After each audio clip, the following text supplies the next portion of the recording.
So let's explore some tactica, some checkpoints, jumping back in with the clans.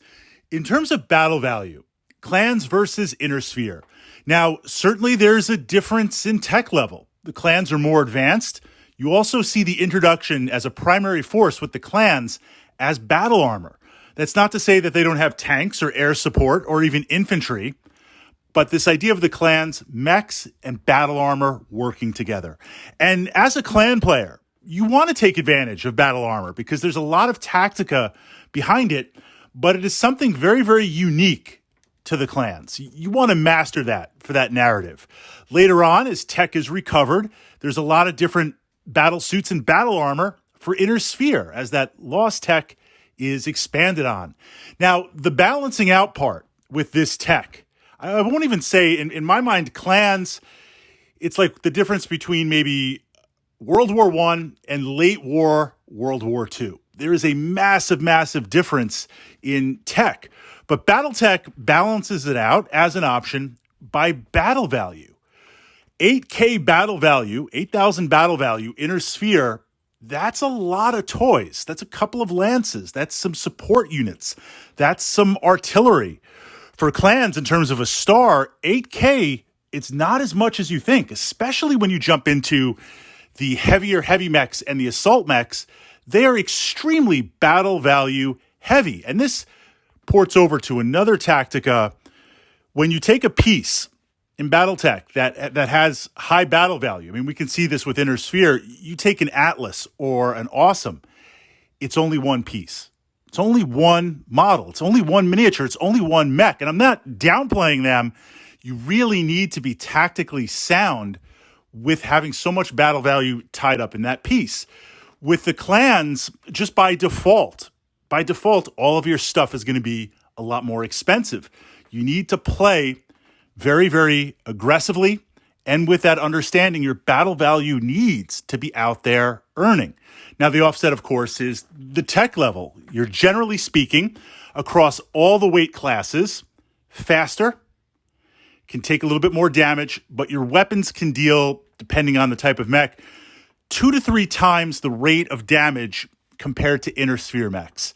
And then on top of that, stuff like targeting computers and pulse lasers, things that make it easier to hit, you just say, hey, the clans are absolutely broken. Well, the balancing, of course, is the challenge rules and, of course, the battle value. So with that, with clans, what you're looking at, generally speaking, as mech command, medium mechs are equal to heavy mechs. Light mechs are equal to medium mechs in terms of clans versus inner sphere. So when you're playing the clans and you have your battle value, that default star, what I like to look at is taking mediums and lights, maybe one heavy as a command mech. Going into assault mechs, that's going to be like City Fight or very, very specific mission where, in my opinion, things are anchored, right? If there's an attacker versus defender type mission and the inner sphere is defending, I will spend that battle value for a clan assault mech because it's going to be heading towards a target that is going to be defending an area. And I can really concentrate that firepower. But in terms of other type of scenarios, lights and mediums with battle armor. You want to take battle armor.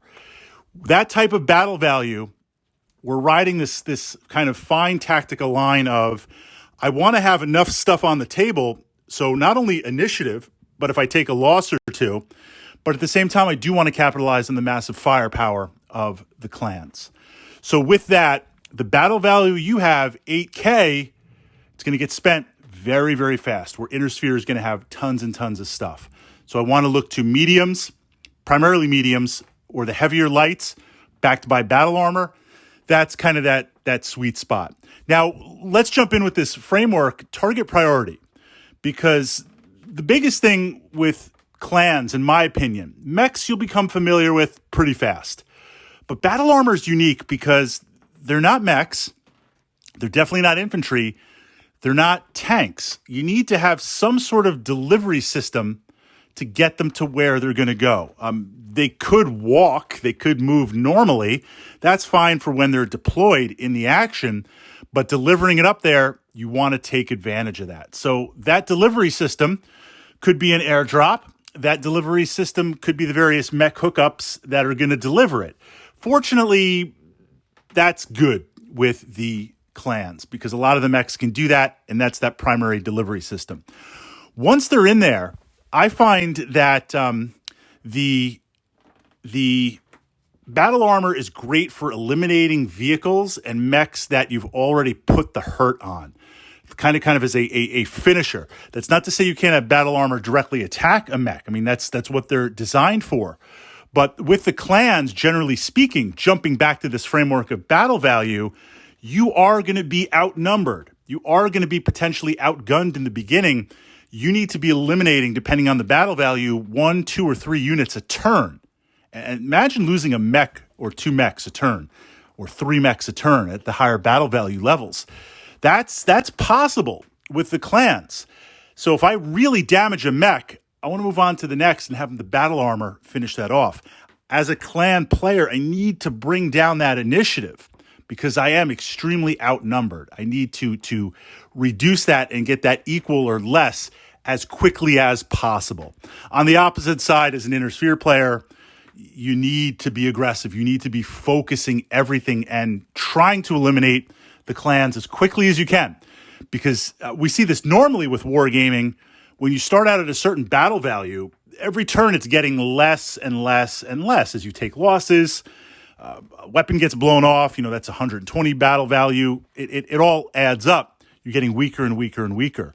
Clans are going to blast through you and get that weaker quicker. You need to be aggressive in the beginning third of the game where you have the highest battle value. So the first place to start with clans within that framework, and then I'll turn it over to fellow Mech Command, 8K battle value.